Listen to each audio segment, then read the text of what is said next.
This is the ongoing tale of a bunch of guardsmen who got drafted into the Inquisition after their regiment was reduced to a mere 37 men by a combination of orcs, heretics, more orcs, Tyranids and, of course, their own leadership. Currently they work for an Inquisitor that is the 40k equivalent of Professor Oak. He provides teams and missions to interrogators who need to get some leadership experience before becoming full Inquisitors. The lot of these guardsmen is rather thankless. They are matched up with 5 other less combat-focused team members, assigned to them by Interrogator, and sent out to fight the enemies of the Imperium. The squad recently lost their heavy weapons specialist to Psyker-related bullshit. His replacement is Cutter, the only surviving melee specialist from the regiment. Cutter is strong, fast, and a little too enthusiastic for comfort. He signed up as part of the regiment's logistics support as a scribe, but the second he got his hands on a chainsword, he found his true calling. A life spent scribing followed by a career in swording has left Cutter a little socially inept, but a tendency to scream and hack off limbs excuses most social faux pas. His previous squad died rather messily when a bunch of bloodletters got into melee range. Only Cutter was equipped to handle a close-quarter battle.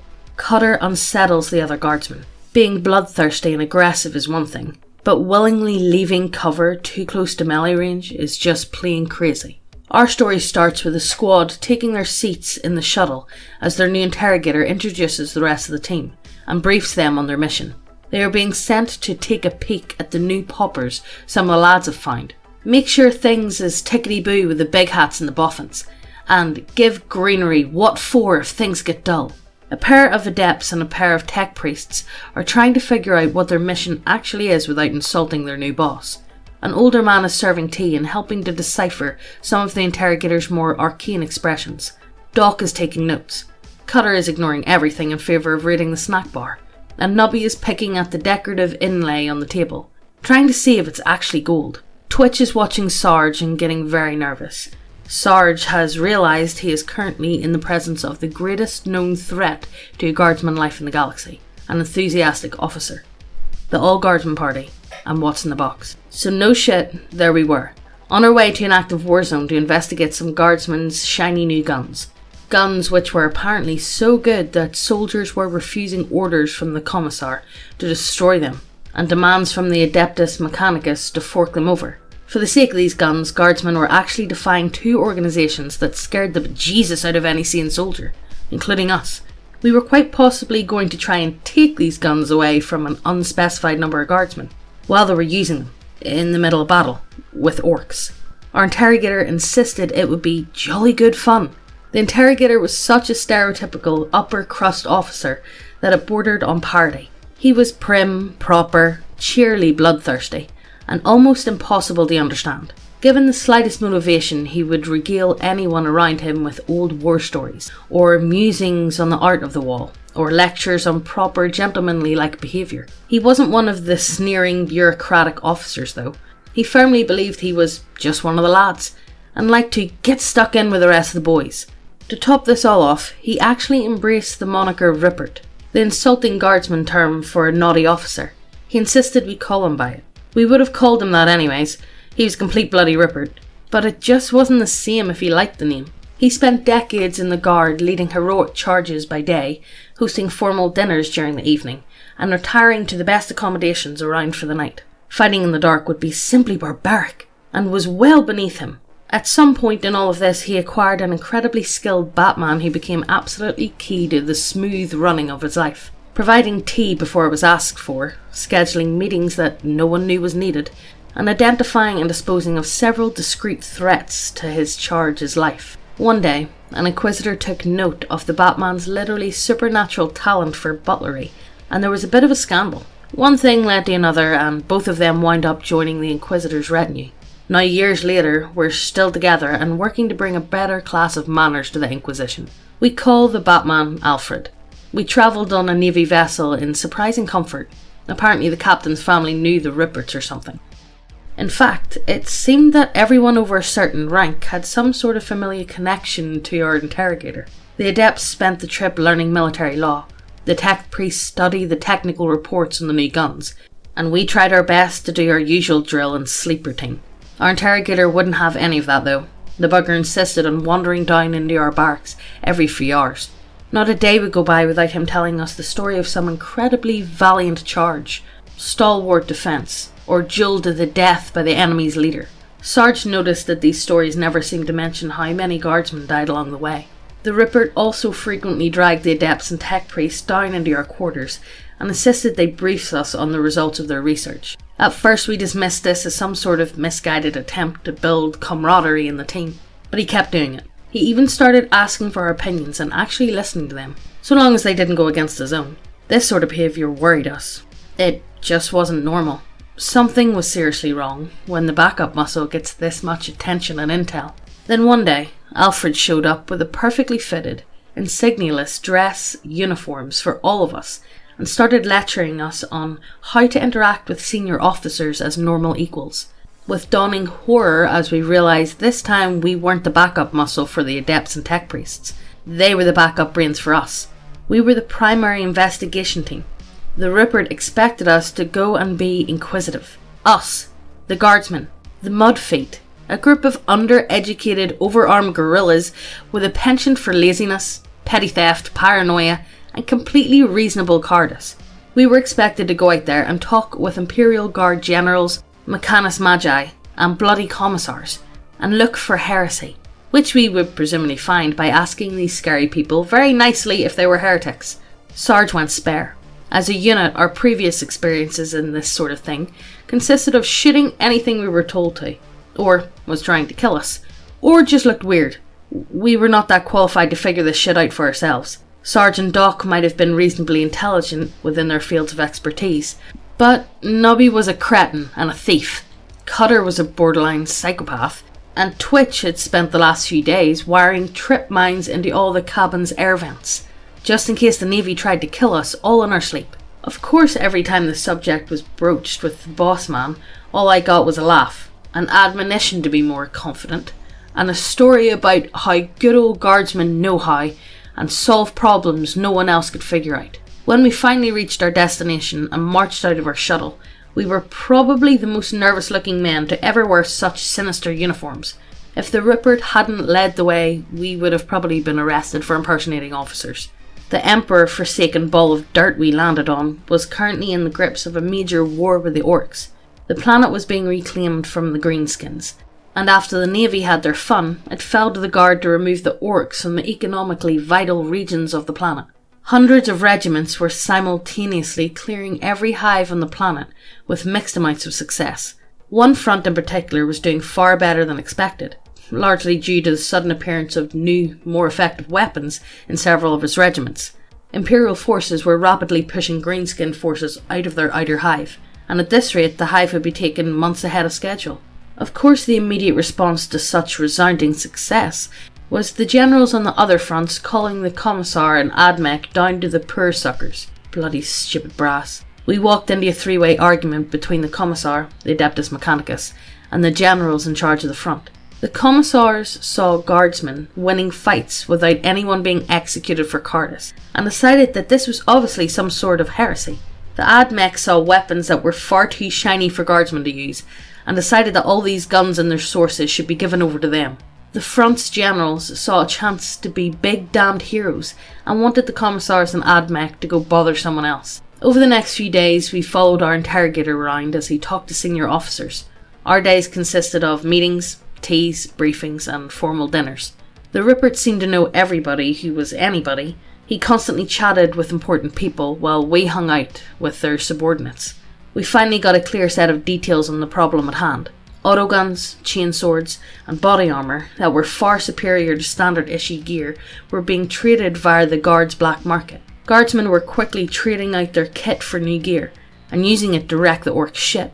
The amount of gear that was appearing was as impressive as its quality. But despite the sheer volume of weapons appearing on the market, no one was sure where they came from. After all, the Imperial Guard black market has experience dealing with hostile investigations, and both the soldiers and their officers were being less than helpful. Being a bunch of guardsmen ourselves, we weren't inclined to take useful weapons away from soldiers who needed them. In our opinion, the commissar and the admech were a bunch of dickheads, so we'd only do what they wanted if the weapons or their source proved to be evil. So the big question we needed to answer here were, What was so special about the guns? Did they do anything to the troopers who used them? And where the hell did they come from?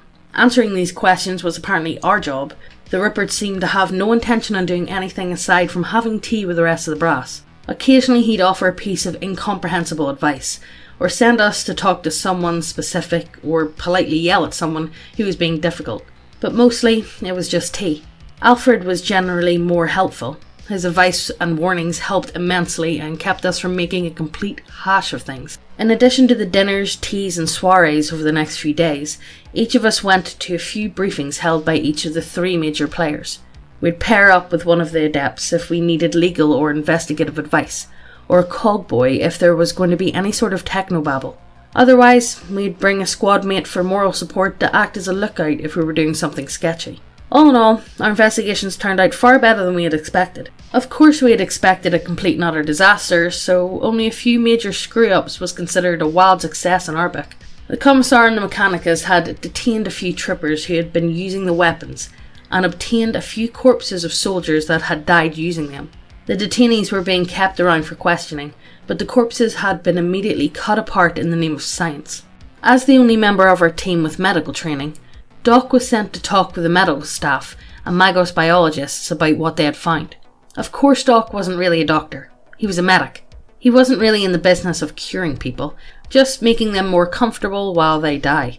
So he thoroughly embarrassed himself during the briefings by asking stupid questions about how to spell things, why the procedure was done, and what the green wobbly bit was. In the end though, he managed to determine that none of the soldiers had shown any sign of physical changes, aside from being a little stronger than average. Cutter and Sarge went to talk to the Minotaurium. Since Cutter was a former Minotaurium scribe, and Sarge didn't trust Cutter not to kill anyone if he was left alone, Cutter's scribe training came through, and both of them got access to the records the Minotaurium kept on the new weapons, as well as a chance to examine one of the chain swords which had fallen into their hands. Throwing caution to the winds, Cutter took the sword and started swinging it around like an idiot. Cutter declared the sword to be pretty damn awesome and immediately claimed it as his own. When the Minotaurium objected, he insulted their filing system and challenged them to a duel to the death for ownership of the shiny new sword. Sarge considered this to be perfectly normal behaviour for Cutter, dumped the problem on one of the adepts, and got Cutter the hell out of there before he killed anyone. The real problems were Twitch and Nubby. Before the end of the investigation, both of them were banned from investigating anything ever again.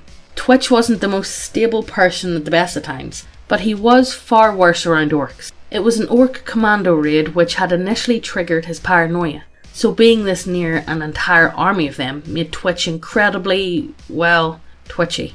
He was initially sent to interview a few soldiers who had used the mysterious guns. Unfortunately, each session devolved into him questioning everyone in sight about the last orc sighting, the quality of their perimeter defences, and whether anyone else had seen that barrel over there move. Twitch's only contribution to our investigation was repeatedly insisting that this was all the orcs' fault.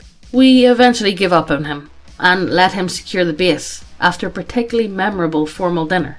In a short period of time, he accused several officers of acting orky, decked the cleric who tapped his shoulder, and accused the troopers who restrained him of being cleverly disguised orcs.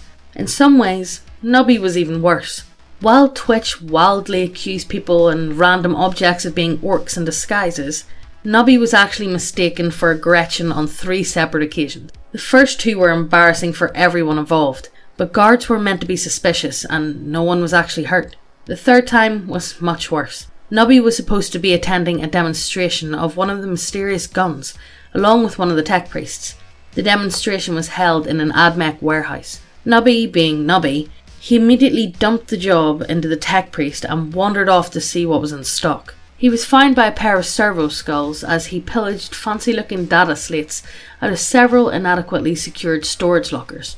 A short firefight ensued, which attracted a nearby engine seer, who in turn misidentified Nubby as a Gretchen looter and called for reinforcements. By the time word got to Sarge, several more servo skulls were destroyed. Nubby was hiding behind a crate of plasma weapons, and a guard patrol was arguing with the engine seer about whether a Gretchen could actually detonate a plasma weapon. Sarge sorted everything out, and a suspiciously bulky looking Nubby was escorted out of the building in exchange for a promise that he would never return.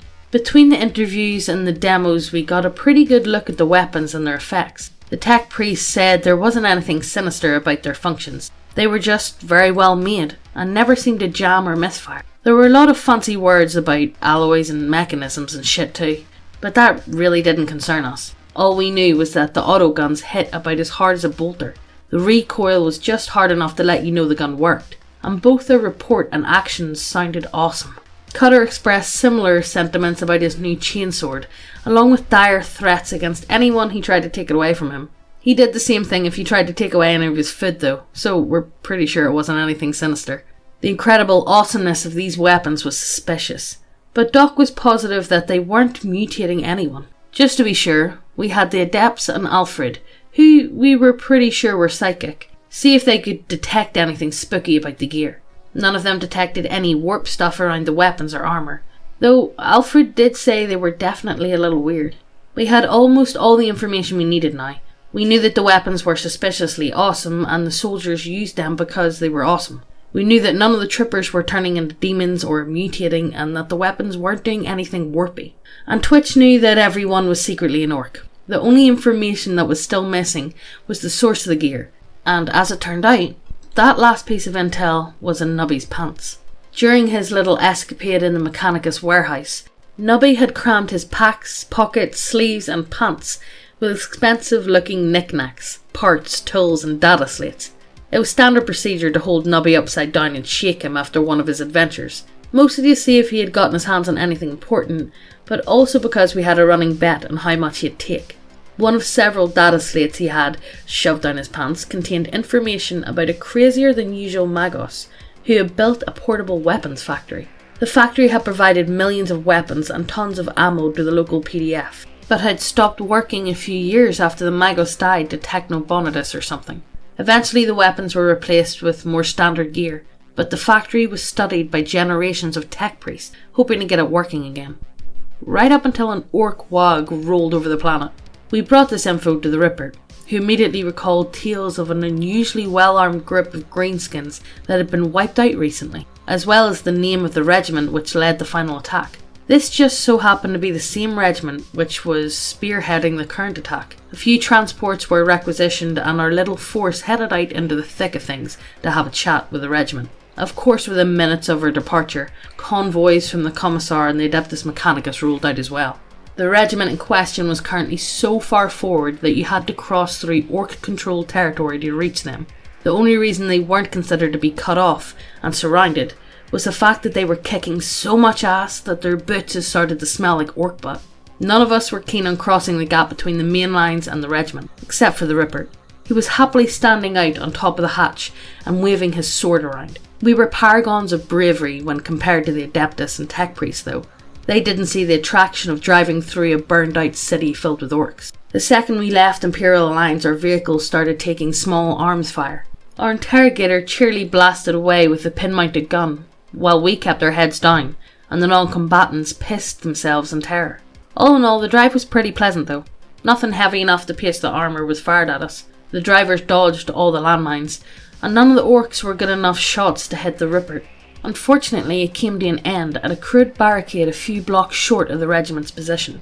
Now, a sane man would have just driven back a bit and tried a different street, but not our Ripper. With a tally-ho, he hopped out of the top hatch and charged the barricade. We all stared at him for a few seconds as he calmly climbed the barricade, completely ignoring the shots landing all around him. We were considering the merits of just leaving him out there when Cutter revved his sword and charged after him, with Alfred close on his heels. And now, the models of our website, brought to you by neckbeardia.co.uk. Get y'all some of these titties.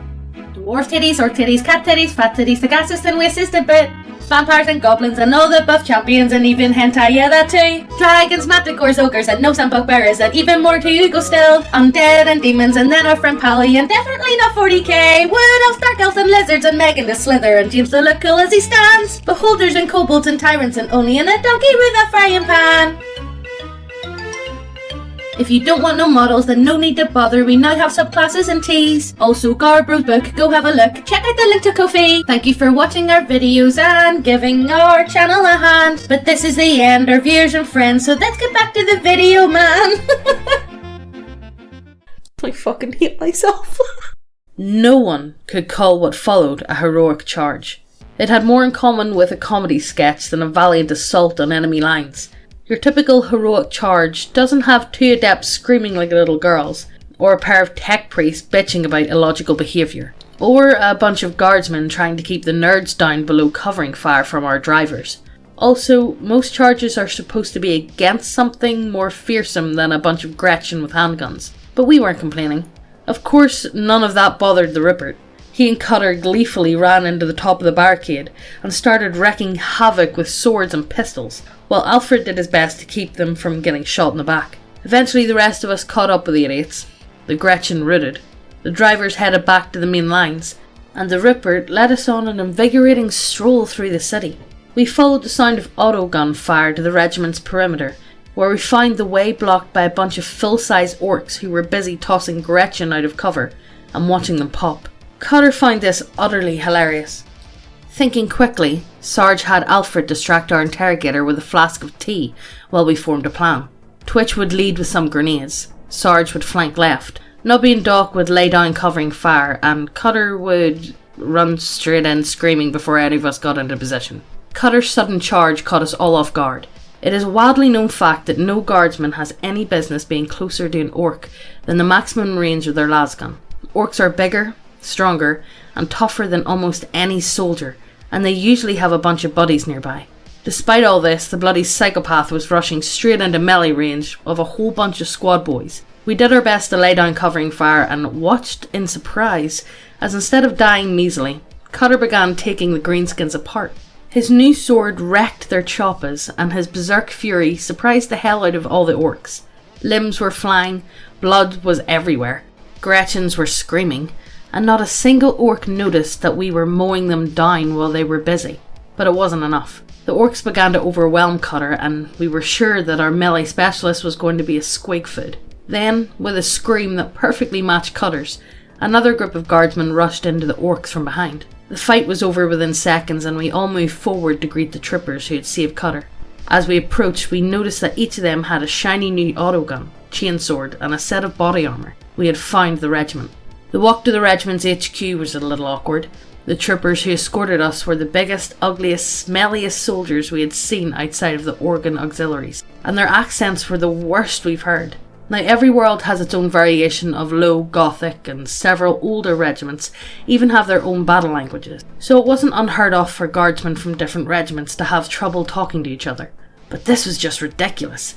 It sounded like low Gothic with half the letters missing, a lot of shouting and a bit of hitting, and a ridiculous amount of slang. We couldn't understand half of what they said, and they didn't even try to understand us. It was lucky that Cutter had picked up their language somewhere and was able to act as a translator. With Cutter's help, we managed to convey that the interrogator wanted to talk to their commander, that 2 friendly convoys would be arriving shortly, and that we wanted to know where their guns came from. To our surprise, this was accepted without fuss. There weren't any pointed questions, or evasions, or violent reactions. The Rupert, Cutter, and Alfred went off to talk to the regimental commander, while the rest of us were taken to see what the troopers called the box. The box was a huge pile of pipes, gear, screens, and other techie stuff, all crammed into a cube the size of a normal hab, which sat in a large flatbed in a warehouse. It had a big hopper in one end and a few conveyor belts coming out of the other. As we watched, a huge mess of scrap metal was dumped into the hopper by some of the troopers. A little while later, a few of the new weapons rolled out in the belts and were collected by the troopers. The tech priests were freaking out and yelling at each other in binary. We took this as a positive identification of the box as a Magos gun factory. We sat around and watched the box for a bit, while the adepts and tech priests did their thing. Sarge and Doc speculated about the value of the box, and whether the odd behaviour of the troopers was something sinister or not. To a man, they were bigger and meaner looking than most guardsmen.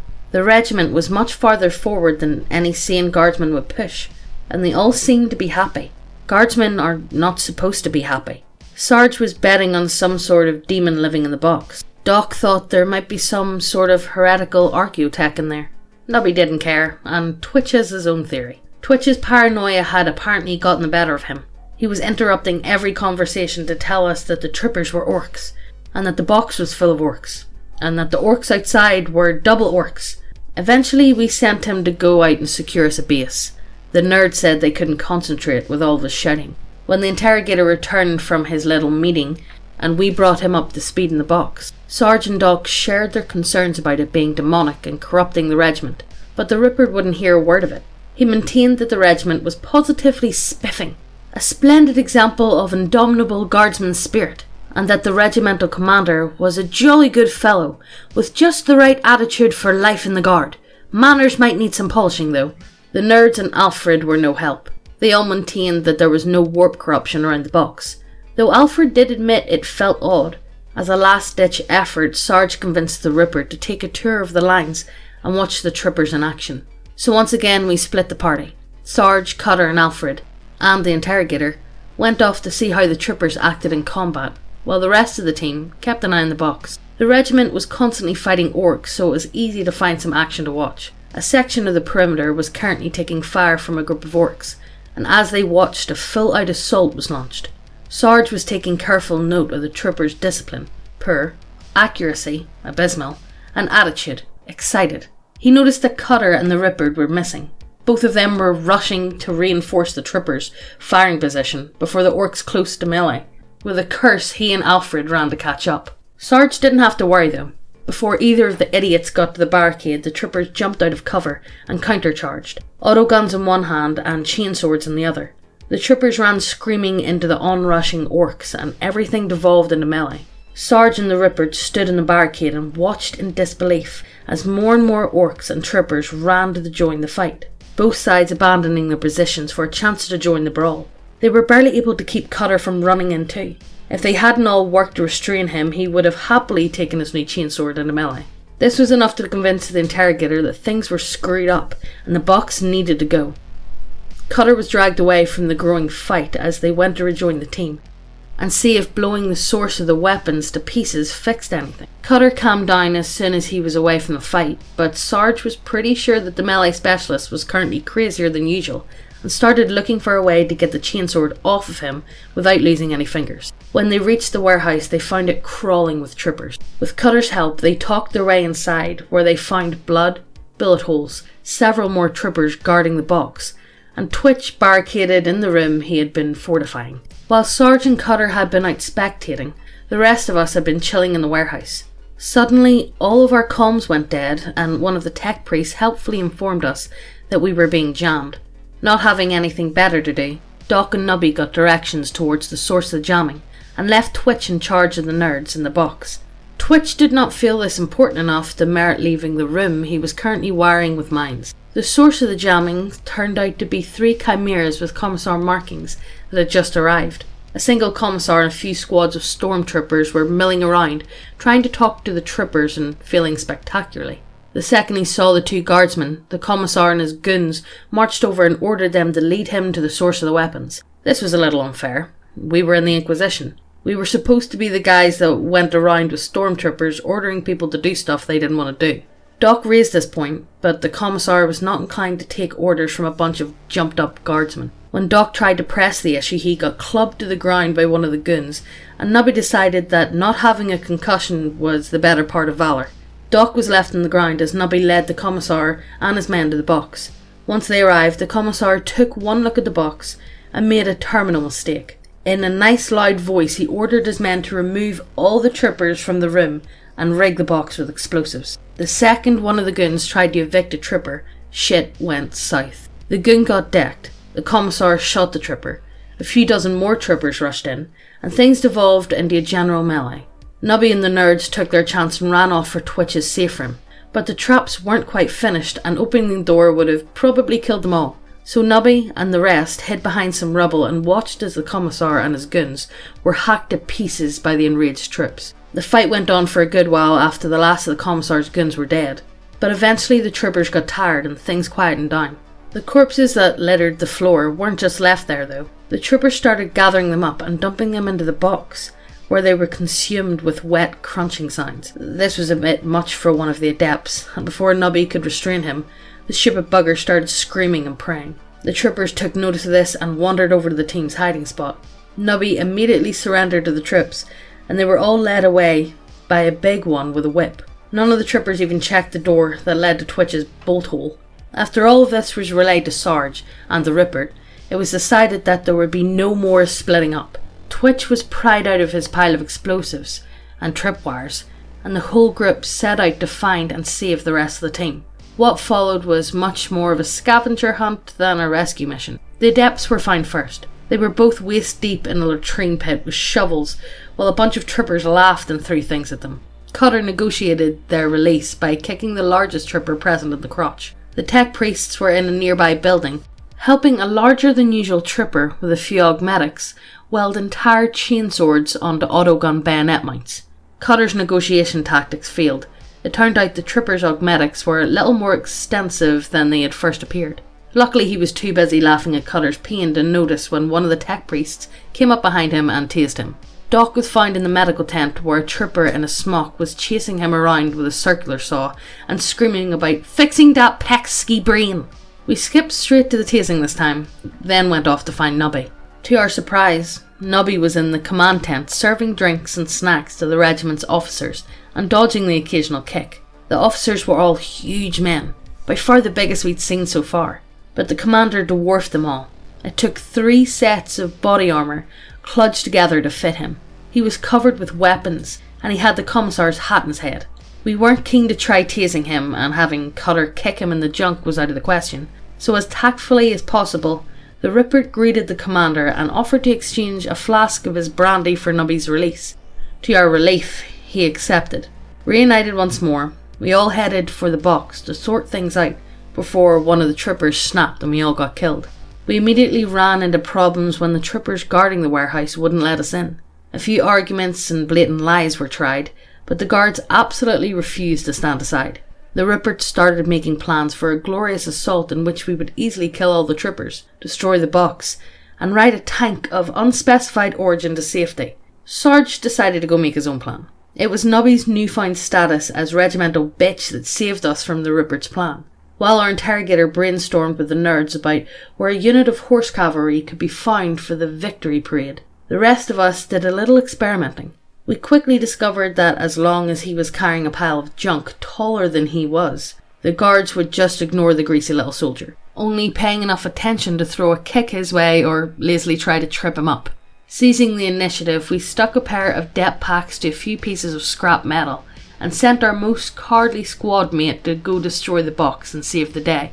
Arms loaded with cargo, Nubby waddled towards the warehouse entrance. We all held our breath as one of the guards looked right at him, but all the trooper did was aim a lazy kick at Nubby's rear as he slided past. We were all on pins and needles, ready to leap into action the second Nubby called for help, but the call never came. Instead, after a few minutes, Nubby sprinted back out as casually as he could manage. Right as he passed the guards, one of them held out his foot and Nubby ate dirt.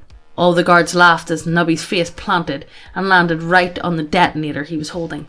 We all hit the dirt as an explosion shook the warehouse. Immediately afterwards, we heard several smaller, wetter sounding explosions. As we rose out of cover to check on Nubby and the warehouse, we were greeted by the sight of several headless guards slumping onto the ground. Sarge saluted the stunned Ripper, informing him that the perimeter was clear and requested further orders. Not being men to look a gift horse in the mouth, or at least not this particular gift horse, we grabbed Nubby and followed our interrogator into the warehouse to make sure the box was completely destroyed. Inside we found several more headless troopers, and one side of the box blown open like a bag of popcorn. Weapons raised, we slowly flanked around to get a good look at what was inside, ready to face some demonic monstrosity. It was full of orcs. Twitch was so damn smug. Well, they weren't exactly orcs. They looked more like orc servitors. Servitorcs. Regardless of what precisely they were, the second one saw us. They let out a mighty wag and charged. We were ready for them though, and the fact that most of them were still attached to the box by tubes and cables slowed their pace significantly. We poured lasfire into the servitorcs as they piled out of the box. Fire discipline was maintained, targets were called out, and every soldier stood his ground. unless you counted the adepts or tech priests, that is. They ran like little girls. We were bloody pros. It seemed like every shot we fired either killed or crippled, and the last servadork collapsed a few feet short of a very disappointed cutter.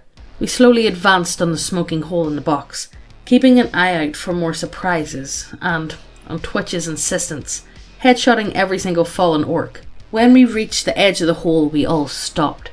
The box was now filled with billowing smoke and random sparks. None of us guardsmen were eager to find out why. While we all stood around and debated the merits of walking into a smoking Xenos-powered weapon dispenser, one of the tech priests apparently found his balls. He marched past us, head held high, and declared his intent to return this relic to the bosom omnici.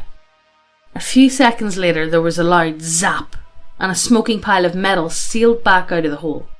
The Rupert let out an anguished shout and swore revenge. While that cogboy had been a man among men, and his like would never be seen again, he started a very moving speech about bravery, camaraderie, and charging into a box full of sparking smoke that was obviously hiding an orc psyker. While he did this, we all popped frags and chucked them into the box. We repeated this until we were out of frags, then waited until the smoke faded and revealed a partially slagged interior with a few smouldering orc bits. The remaining tech priest was none too happy with us, and the Rupert seemed pretty put out that no one wanted to charge into the smoke. But we didn't give a shit. As far as we were concerned, this was a job well done, and the last thing to do was to slap enough det packs into the damn thing and to make sure no one could ever fix it. When we explained our plan to the rest of the team, the remaining tech priest called us a bunch of uneducated meatbags and stormed off. We ignored this and went to retrieve the munitions that Twitch had been wiring into his bolt hole. This was not exactly a fast process, and Twitch spent the entire time gloating, so everyone but Sarge went to go check the perimeter. Outside the warehouse, the camp was absolute chaos. One of the troopers near the warehouse had lost their heads. The rest of them just seemed to be very confused about what the hell was going on. The Rupert grabbed one of the panicking troopers and demanded a status report. In an entirely non-orky accent, the soldier explained that the entire regiment had just realised that they were overextended, short on ammo, and had no defensive positions worth manning. The entire regiment was preparing to bug the hell out and get back to the main Imperial lines. If we wanted to get out before the covering barrage hit, we better get moving too. It felt damn good to hear that. We were all congratulating ourselves, grabbing well-earned smokes and watching Twitch work when the tech priest returned. He made a very passionate sounding plea for returning the box to the AdMech for study. His completely monotone voice was overflowing with emotion, and it melted our icy guardsman's heart. How could we stand in the way of science and deprive the Mechanicus of what was practically a holy relic? With tears in his eyes, Sarge told the tech priest that he could take home all the scraps he could carry after we blew the damn thing to shrapnel. For some reason, this didn't go over well. There was a lot of shouting and some unkind things were said, and eventually the Rupert came over to see what all the fuss was about. We explained the situation and the tech priest made his case for taking the mind-altering Xenos-powered box of horrors home with him, and presumably marrying it, since he loved the damn thing so much. Luckily our interrogator came down on the side of reason. He very politely told the cogboy that this idea was incredibly stupid, and by extension, so was the cogboy for even thinking it.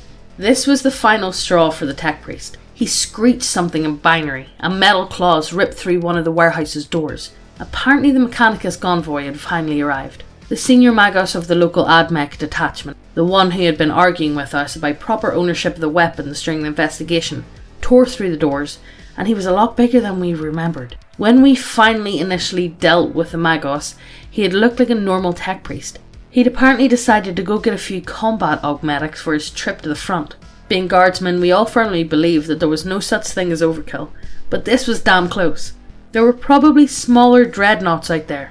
He stomped in with a few servitors backing him up, and calmly asked the Rupert to reconsider. A sane man might have seen the folly of arguing with a 3-metre tall pile of guns and mechadendrites, but not our interrogator. In his mind there was no way he could be wrong. Anyone who disagreed was either unbelievably stupid or doing it just to spite him. Therefore, it was his job to either educate them or win them over with his gentlemanly-like charm.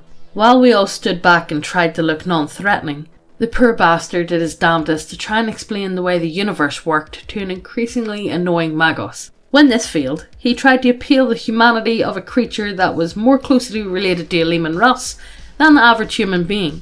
When that inevitably failed, the Ripper gave in to this frustration, drew his sword and challenged the metal monstrosity to a duel. The Magos responded by tasing him. Tasing probably isn't the right term. For one thing, most tasers aren't Tesla coils mounted on the end of a metal tentacle. Also, tasing doesn't usually involve a 10-foot bolt of lightning that melts swords or chars arms to the bones. It sure as hell incapacitated the Ripper though. That was enough to convince us that we wanted no part of this shit. While Alfred and Doc saw to our slightly overcooked interrogator, Sarge formally surrendered the box to the Magos and had Twitch hand over the detonator to the explosives he had covered the box with. We bid farewell to the Magos and the little shit stain of a tech priest, then made our way to the exit. As we left, we watched the two cogboys, practically oiling their pants in delight, walked up to the box, then revertingly entered it through the hole we had blasted. Then Twitch hit the trigger on his backup detonator. Seriously, who doesn't set up redundant detonators when they're doing demolition work? It's not like you want to walk up and try to fix it if your detonator fails. Some people are just so stupid. We made our way to the chimeras the commissar had used to get here and requisitioned a few drivers from the regiment. The trip back was much less eventful than the trip out. Half a regiment had just been through the area and no Gretchen is dumb enough to take pop shots at a chimera. Sarge used the vehicle's Vox to call HQ and get them to walk the covering barrage over the regiment's former position after the retreat was finished. Sure, we had reduced the two tech priests and their box to greasy stains on the ground, but there was no harm in making sure. We rode back to HQ with the comforting sound of Imperial Guard artillery in our ears. Sarge delivered the team's report to the generals and the other bigwigs, since the Ripper was doped to the eyeballs on painkillers. We gave the regiment and the remaining weapons a clean bill of health. After the box and its weird boy had been dealt with, the weapons had stopped being supernaturally awesome, and the troopers had stopped acting like orcs. All that remained was some perfectly normal gear and some unusually buff soldiers. We pinned the death of the commissar and his stormtroopers on the orcs. It was more or less true anyway. The commissar wasn't exactly happy with this explanation, but they blamed us instead of the troopers, and we were already on our way off planet, so we didn't worry too much. The Mechanicus was also pretty pissed about the destruction of the box. Unfortunately, their boss had mysteriously gone missing during their retreat, and they didn't have the authority to really do anything about it. We suggested that both groups lodge a formal complaint with Oak.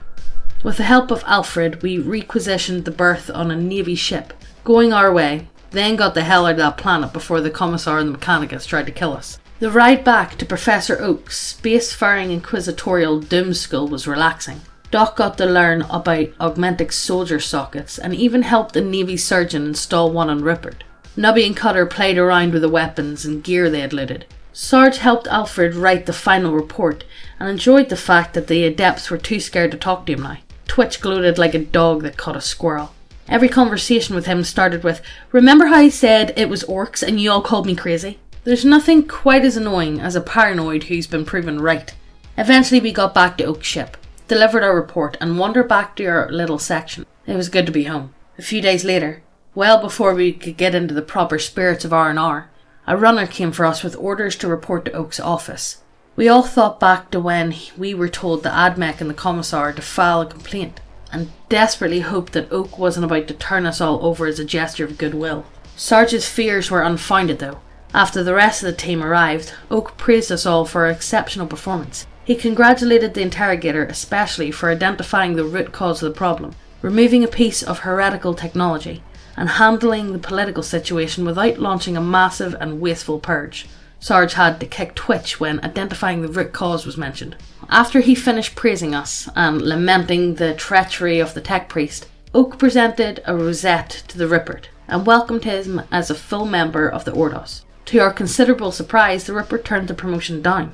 With tears in his eyes and a choke in his voice, the Rupert explained that while Oak was happy with our team's performance, he was not satisfied with his own personal performance on the mission. He gave a heartfelt speech about the importance of looking out for your men, listening to their advice, Twitch got another kick here, and not taking foolish risks like challenging giant metal men to duels. We only understood 3 words in 10, but it was very touching nonetheless. He ended the speech with a request that Oak let him take the exam again after he got a new augmetic arm.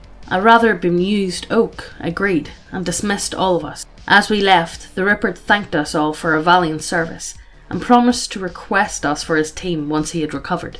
We weren't sure how we felt about that. He wasn't perfect, but there were definitely worse interrogators out there. Once that drama was over with, we all went and enjoyed our downtime as only guardsmen on leave can. There's an old guard saying that goes, "Life's short, party hard." Our R&R ended far too soon. We all still had money and functioning brain cells when the runner came for us. Sarge got us all into the suits Alfred had gotten us, and looking far too spiffy, we marched ourselves into the waiting shuttle. The most beautiful woman we had ever seen greeted us and told us to stand easy. Then, with a smile that would have made the Emperor himself blush, she asked us what we knew about gene stealers. Sarge barely managed to catch Nubby and twitch as they bolted for the shuttle hatch.